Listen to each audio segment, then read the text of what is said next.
All right, good afternoon, ladies and gentlemen. Yo, who threw that paper? Jessica, I saw you throw that paper. What? Well, I don't know. I saw you throw it. I'm gonna expel you. No, I don't care who your dad is. I don't care who he is. He is not the professor of this university like me, because I can expel you. And there's nothing that your dad is gonna do to save you right now. Do you understand that? Get out of my class. Get out of my class. You are expelled. That's it. You see? The type of stuff I have to deal with on a daily basis is insanely frustrating because some of my students in this classroom are clearly misbehaving and aren't giving their full attention and capacity towards observing and, consuming the intergalactic and interdimensional knowledge which I bring into this classroom. So if you don't want to be like Jessica and get expelled from this classroom, then listen up. And now that I've captured your attention, let me talk about the subject which I'm going to be discussing today. Now that is going to be still in concern with homeopathy, health and disease, but the smaller subjects which we will discuss today are homeostasis, the vital force, how the human body reacts to external stimuli, susceptibility, and how personal susceptibility makes you, prone to be affected towards disease, pharmaceutical and recreational drugs and how they affect the human body, and what the role of the homeopath or traditional doctor is in preventing disease from occurring in the first place. Now, a very, very important concept which a person studying or getting into homeopathy must understand is the concept of the vital force. Now, what is the vital force? Let me read a quote by Samuel Hahnemann, who was a German, basically doctor, who is also the inventor of homeopathy. So he basically invented this form of medicine and he wrote a lot of great stuff, and I'm going to read a small quote now. So let's go. In the healthy condition of man, the spirit-like vital force, the dynamis that animates the material body, rules with unbounded sway and retains all the parts of the organism in admirable, harmonious vital operation, as regard both sensations and functions, so that our indwelling, reason-gifted mind can freely employ this living, healthy instrument for the higher purposes of our existence. Now, what does he mean by that? The concept is that in the human body, there is a organism, a thing which controls health and controls our state of being, and that thing is not material. It's not your immune system. It's not an organ. It's not a chemical reaction. It's something spiritual and energetic. If you have ever been, if you've ever gotten into the concept of spirituality, you have maybe seen the chakra system of the human body. Now, what that chakra system is are energy centers around the body which the heart produces. So they are electromagnetic waves around far beyond your physical body, which get produced by the heart. And scientists have been able to prove that. Now, that is also, that electromagnetic field is what we can call aura. That is the aura of an individual. You know how some people are very strong energetically and some people are very weak energetically. Like, I'll explain this in a way that, you know how you have like a sixth sense where you know that somebody is staring at you? Like if you're like sitting down and somebody staring at you, even if you don't see that person directly, you know that you can feel that somebody is staring at you. Or that, if you're in a room and somebody enters the room, you can feel it before you even see the person. You know that something is here. And what I believe that is that electromagnetic field which already senses and connects with another person or animal's electromagnetic field. And that is why you are able to know when someone's looking at you, even when you don't see them. And that is also the reason why, if somebody walks into a room, you can feel that something entered, even before you saw or even heard the person or animal or whatever. And what I believe that is, and why I believe our body is designed that way, is so that we could survive. I believe it is a survival mechanism which our body employed. Because if you're like a caveman, right? And there's like a tiger or like, what's his name again from Ice Age? Like Diego from Ice Age, who's the saber-toothed tiger, is what they're called. Whatever. What I'm trying to say is that if a scary predator capable of eating you is creeping up behind you and you're like a caveman, that electromagnetic field, that aura, which your heart produces, which our body produces naturally, is going to be able to sense the fact that something is near. Even if you aren't able to hear the tiger or see it, you can feel it. You get what I mean? Some people are going to be completely able to relate to this. Some people aren't going to be able to relate to this at all. However, that is just me speaking from my experience. And this electromagnetic field, this vital force, is the thing which keeps our body and our health in a balanced state. And it does everything it can to keep us healthy and prevent any disturbance from occurring in the organism. It is the reason why that idea also gets disregarded is because it's not fully proven yet. It's not proven by science. It cannot be measured. You know what I mean? But pretty much every single ancient culture and religion and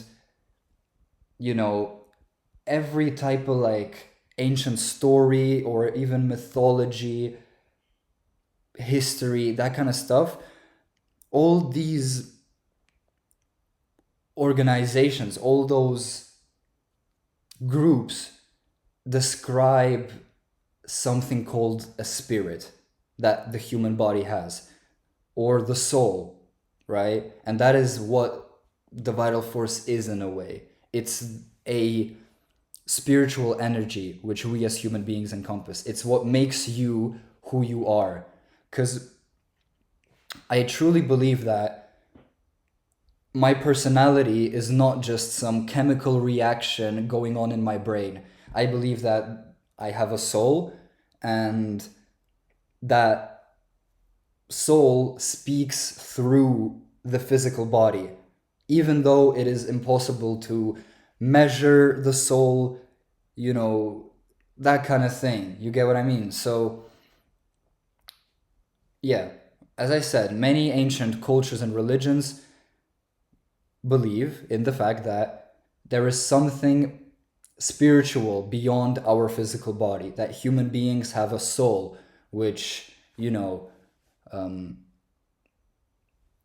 which when the physical body dies, when you die, it is only your physical body that dies. It's like shedding a skin of a snake, but the real you is the soul, which is, according to religions, maybe eternal, and it cannot die because energy cannot be created or destroyed. It can only get transmuted from one state to another, which means that if you believe, in the fact that you have a soul, then it is impossible for that to go into nothingness. That means that there is life after death of some degree.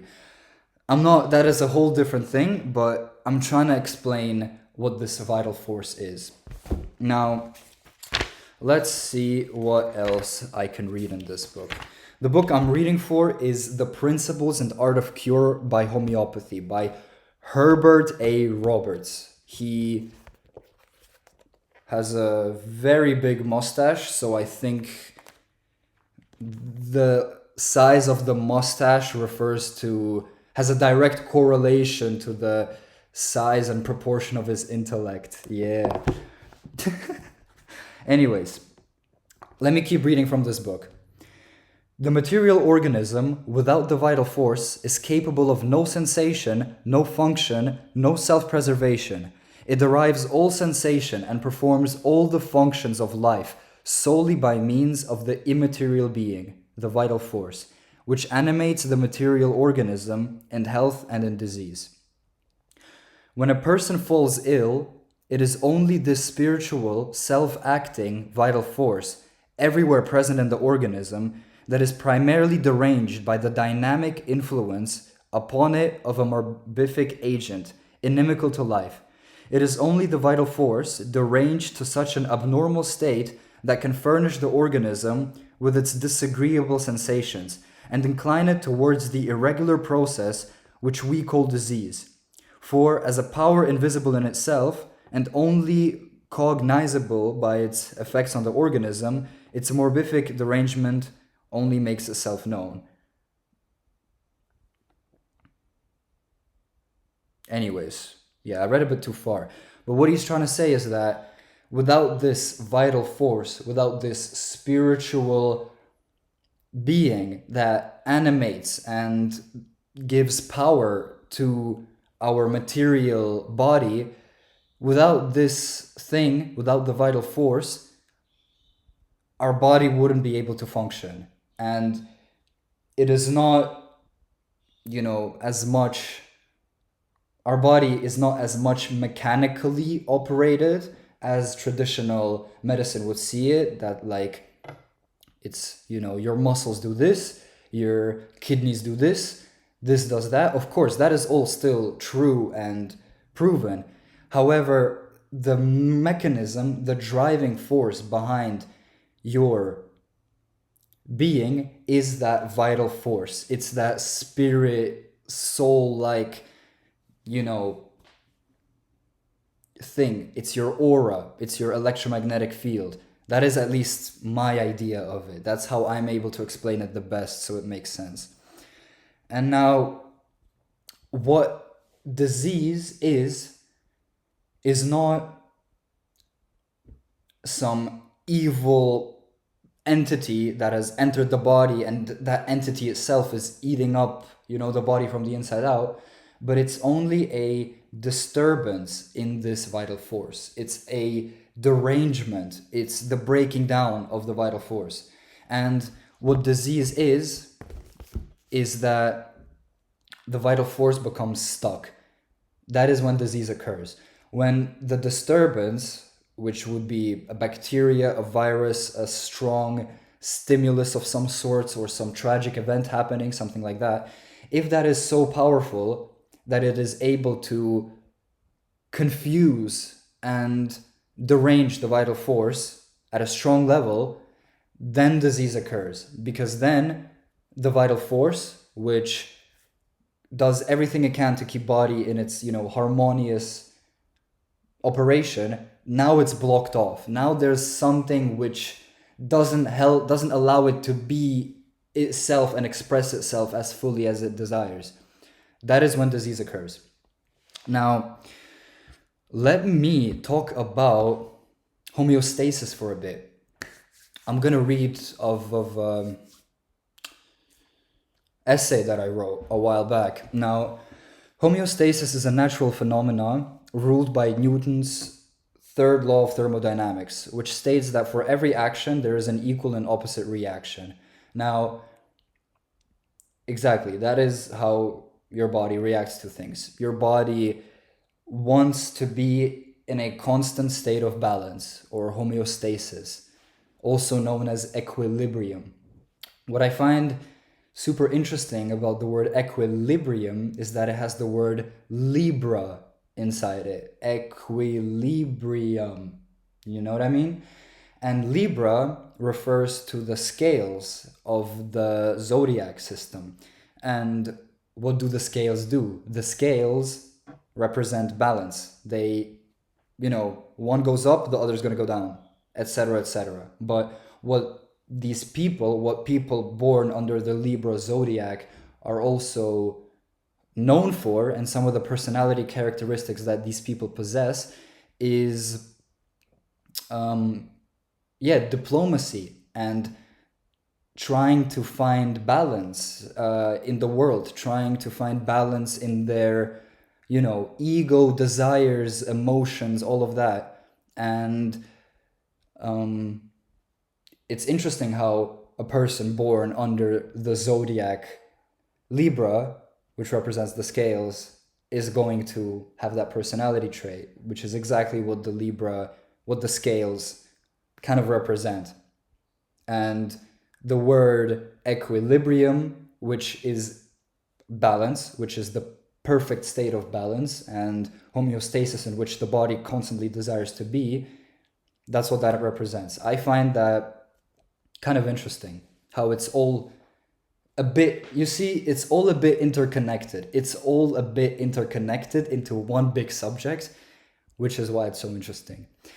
Now, Hahnemann, who, as I described earlier, is the inventor of homeopathy, used an example of homeostasis, stating that, if you're feeling really sluggish and tired and just broken and you're dead, right, then what you're gonna do is you're gonna have a desire to consume great amounts of coffee, because how does coffee act on the organism? Coffee basically blocks off adenosine receptors, which are hormones that the more they are released, the more tired you become. So that is the hormone that hints to your body that, you should go to sleep now, you're tired, right? And coffee doesn't give you energy. And that's a false perception. What coffee does is it doesn't allow your body to feel tired. So your body is completely tired, but you drink coffee, the adenosine receptors get flooded and blocked off, which means that it cannot hint to the body that you're tired anymore. So it's like a trick that you're playing on your own body. And what he explained was that if you're tired and you drink a cup of coffee, as you know, you're gonna have a bit more energy. You're gonna have this, woo, I'm energized now, I'm alive. But then as soon as the effect wears off, because, your body wants to be in a state of homeostasis, your body doesn't like any external drugs or influences to affect it, which is why drugs and no drug lasts forever, which is why, which is why drugs wear off, because your own body does its very best to destroy it as soon as it enters the body. Some drugs take longer to break down than others, and let me talk about that later. But what he's saying is that you get this peak of energy, but then once that peak is over and the effects of coffee start to die down again, then you're gonna be even more sluggish and tired than you were before you consumed the coffee, because now your organism is also under the effect of coming down from a drug, and coffee is a stimulant, and stimulants, when they wear off, you're more tired. They give you a very short-term boost, but then you're even more tired. People that consume nicotine and caffeine or more powerful stimulants are going to be able to relate and understand that concept very, very well. And yeah, so you come down and now you're even more tired than you were before you drank the coffee, right? Because your body is now also coming down from a drug. And that feeling is gonna last unless you constantly keep drinking more and more and more coffee and suppressing that feeling of tiredness in the body, right? But what you're actually doing when you're taking a drug is you're fighting against your own organism. And I'm gonna explain that much better very soon. Trust the process, guys. All right, now, so homeostasis is the perfectly balanced state, equilibrium, in which an organism functions perfectly in its physical, emotional, and psychological sense. The vitality of the organism may be disturbed from any internal or external stimuli such as exercise, food, the weather, drugs, and diseases. And what that means is that this vital force is very sensitive to all external stimuli, and everything around us has a great effect on us. Everything from where you live to the climate to the weather today to the activities that you're doing to the food that you're consuming to the drugs which you are consuming to the people who you are around to which activities you're doing together to which you know viruses and bacteria surround that area, the level of pollution, all that kind of stuff has an effect on the organism. And the organism's and the vital force's job is to balance it out, and always, no matter what it gets influenced by, it always wants to return to that Libra state of balance, right? Okay.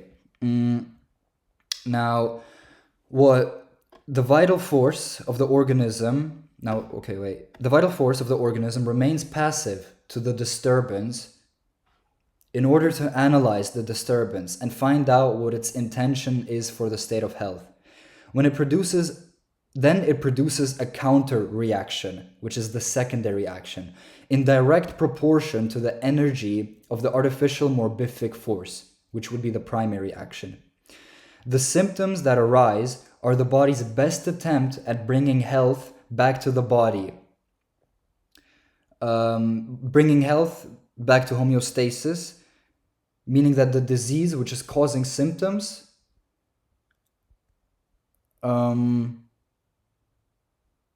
which means that it's not the disease that is causing the symptoms, but it is the body itself, because it is the vital force's best attempt to try fight off the disease.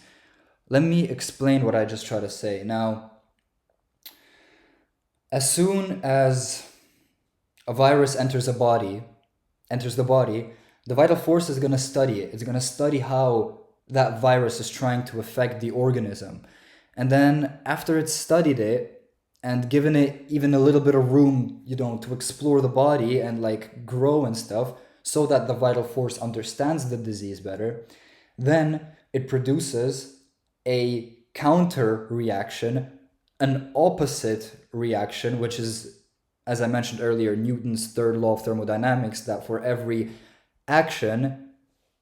primary action, there is a secondary, equally powerful opposite reaction. You get what I mean? So your body is that vital force is gonna produce a secondary reaction to counterbalance the primary reaction of the disease agent, or as I used an example, the virus. And then it's going to create symptoms in a body. It's going to make your body get a fever or get a cough or get a runny nose.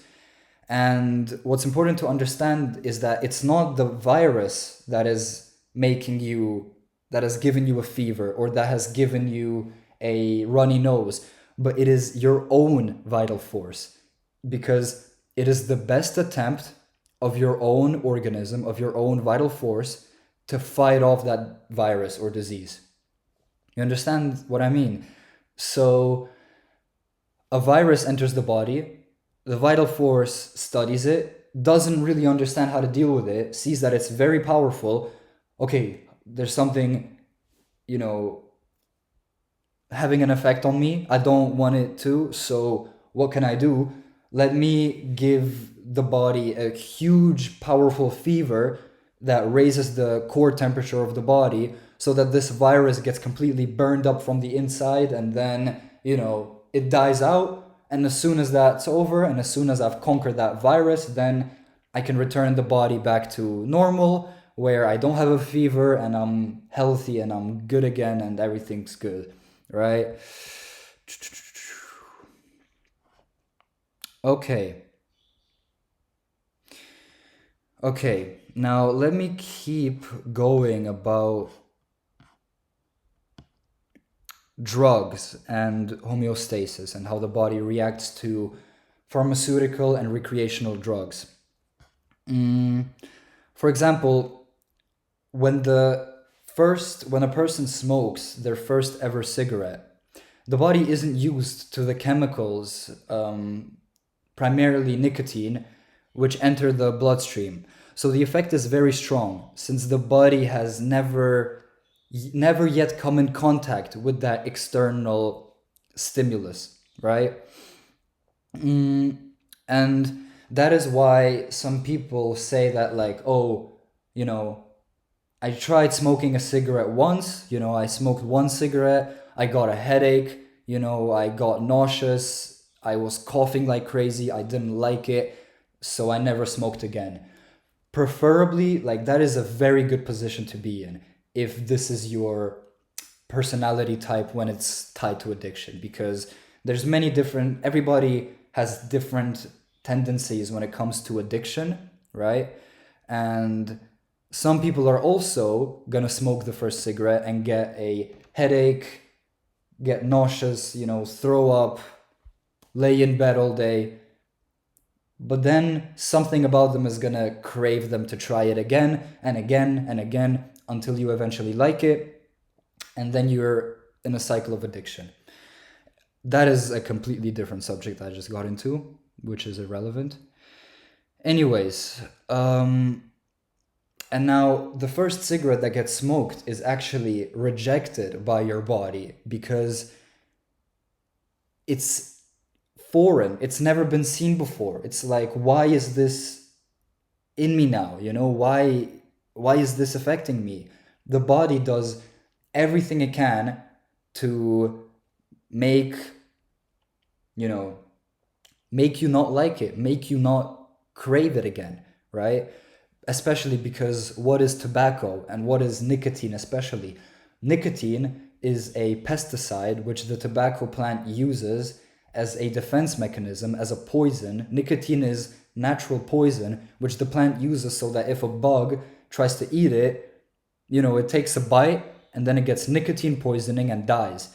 But humans, we are more powerful than insects, and on us, it also acts as a poison. But that poison also makes us feel so, so good. Nicotine feels absolutely amazing, which is why it is one of the most addictive substances on this planet.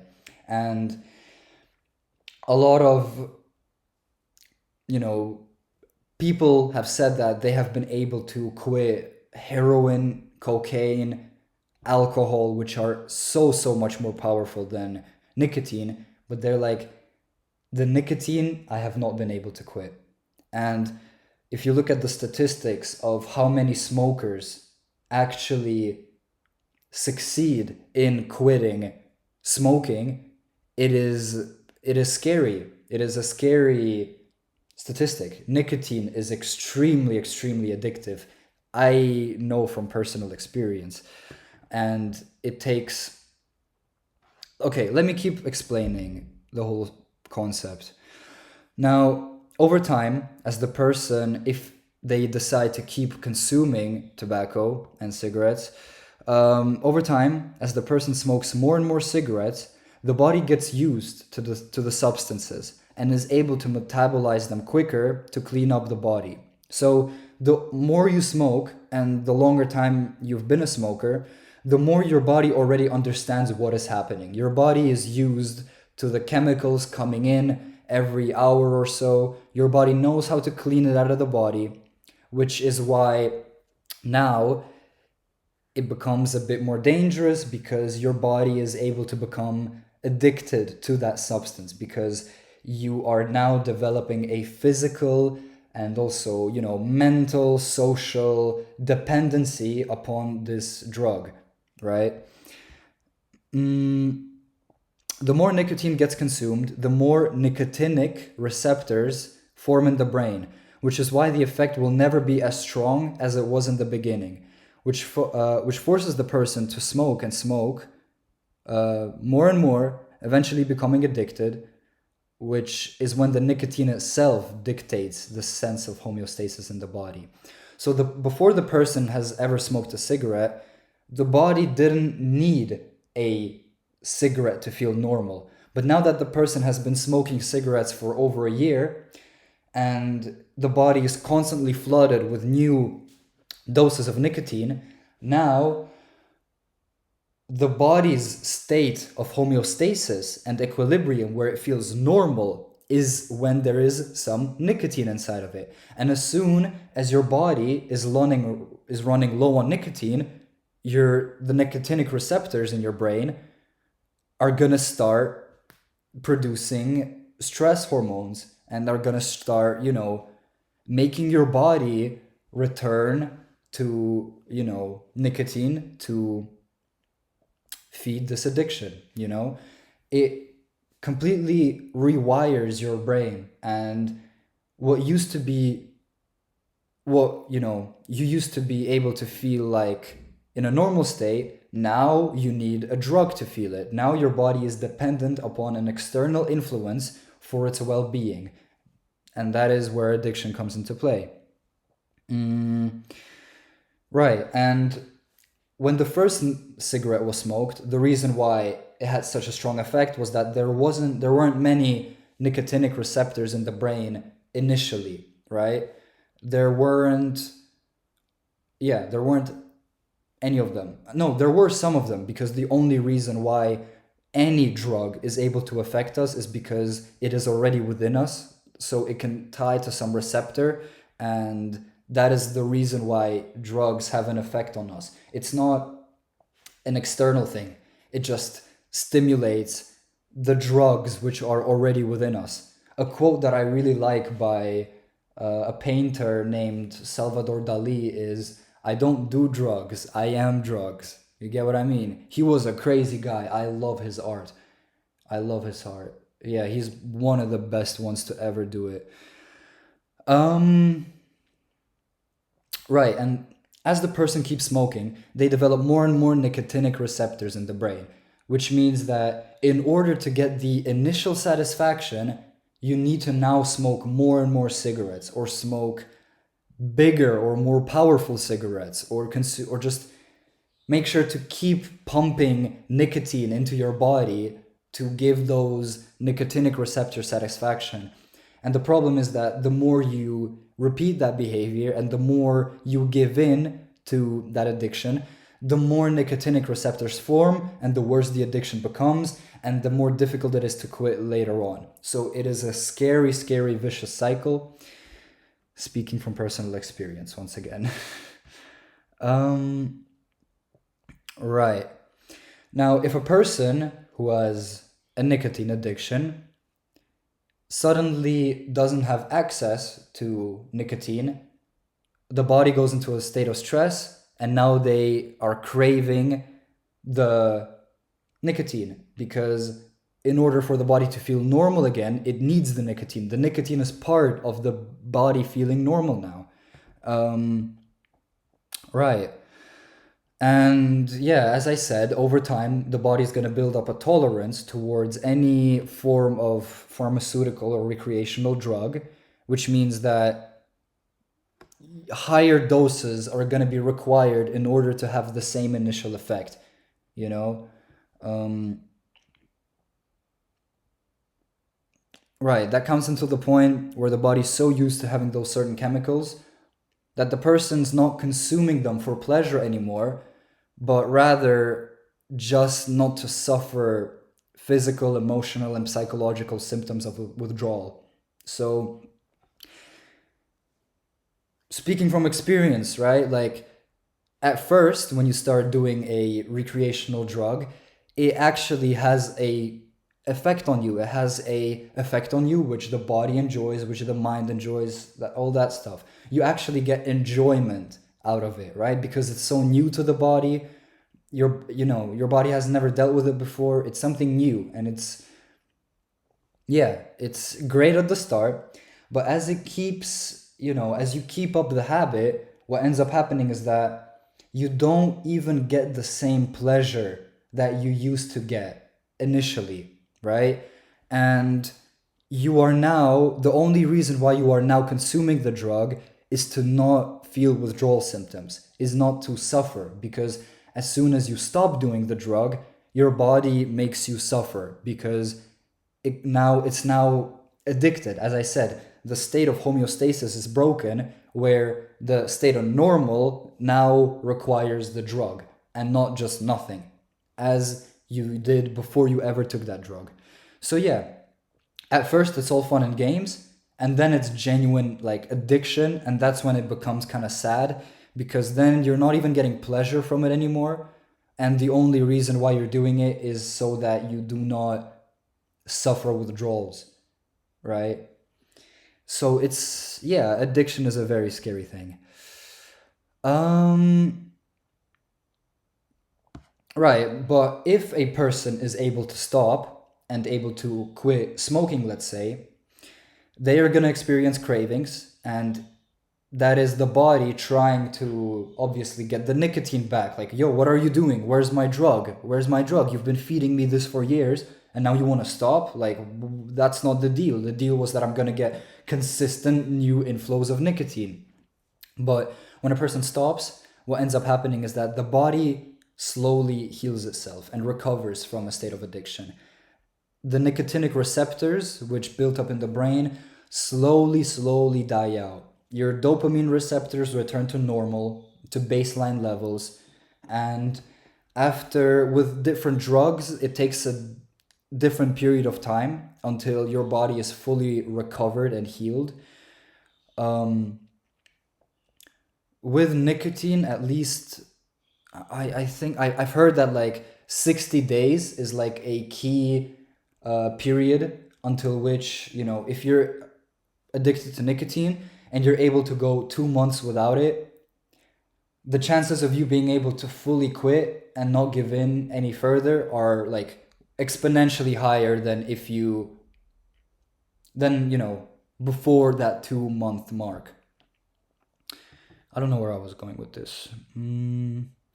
Yeah, and then as the body heals itself, it returns to a basic level of homeostasis, where it now, once again, doesn't require nicotine to feel normal. It doesn't require anything outside of it to feel good. It's just in a state of homeostasis. It's good,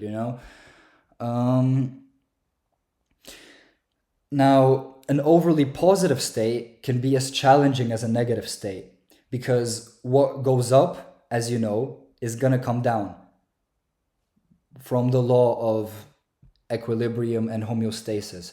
If you push the body up, it's going to have an equal and opposite reaction. Every primary reaction has a just as equally as powerful secondary reaction in the exact opposite direction of the primary reaction. So that basically means that a euphoric MDMA high, MDMA being ecstasy or Molly or Randy, there's many names for it, but the traditional medical term for this drug is MDMA. Now, the primary effect of MDMA is a crazy euphoric high, because there's like a flow of serotonin receptors in the brain. Picture it like a river of serotonin in the brain. Serotonin being one of the most powerful chemicals in your body that have to do with happiness and, euphoria, well-being, stuff like that. It's one of the most powerful ones. There is, picture a river of serotonin flowing. What ends up happening is that there's some thing which kind of like put borders on the river. There's like blockages at the river so that not too much of the serotonin can get released all at once. And what ends up happening under the consumption of MDMA is that the things that block off the serotonin from flowing as quickly and as much as it desires to, that just gets removed. And what ends up happening is that now the serotonin is completely flooding your brain. All the serotonin, which is basically inside you, floods your brain. You get a insanely euphoric high, which is why it's called ecstasy, because according to some people, it is literally like it's one of the best experiences which they believe they've ever had on this planet. And yeah, so that is the primary action. The primary action is a crazy, euphoric high, right? Now, that is, yeah, because the serotonin is released. But the secondary action, which is the come down, is a complete state of sadness and depression in many, many cases. Some people claim that they can consume MDMA and they do not have a come down, they do not have depression next day. But what a lot of people and what most cases actually end up experiencing is that what goes up goes down. You get what I mean? And the next day after the MDMA experience, a person can be in a state of complete, emotional, like be completely emotionless, depressed, even suicidal, and just the completely opposite state of the euphoric MDMA high which they experienced previously. And that lowered state can last anywhere from just a couple days up to weeks in some cases, right? So that is also a concept, because the reason why the person comes down again and experiences that state of, completely hopeless depression is because now there's no serotonin left in your brain. It all was released during the MDMA experience, and your brain doesn't have any serotonin now. And you used to get normal levels, then you had this huge spike, and now it's lower than it was initially. So you're even worse off, you're even sadder, you're much sadder than you were before you've consumed the MDMA substance. I hope that makes sense. Right, and it takes, after the come down, it takes, as I said, a while until the body is able to regenerate the serotonin levels back to normal, where you are now at an, baseline level of happiness again. And that is such a powerful drug that professionals don't recommend people doing it more than once, anywhere from once every half a year to once every 3 to 4 months. But obviously human beings are going to abuse drugs. That is nothing new, right? We've all been there. Right, so people who win the lottery, primary action, primary high, are much happier for a short period of time. And then when they run out of money, they are unhappier, which is the secondary reaction, than they were before they've ever won the lottery. Now, that is because it is difficult for the body to adapt back to the baseline level after the sudden high, right? Because there was such a huge peak, such a huge high, that now it's difficult for the body to go back to exactly where it was, you know? It has to go deeper down. It has to go into that sadness, that depression, in order to slowly be able to recover back to normal again. You know? Yeah. That's kind of it for now, I would say. I've talked. Oh, that is a 45-minute video. That is insane. That is absolutely insane. That is way too long, but I'm gonna I'm gonna edit this. I'm gonna make it cool, and I hope you guys enjoyed. I hope you understood the basic concept of homeostasis, which is the balance in the human body. I hope you understood what the vital force is. I hope you understood how the body reacts to external stimuli and how drugs affect the human body. And that's pretty much it. So thank you for joining me, and see you later.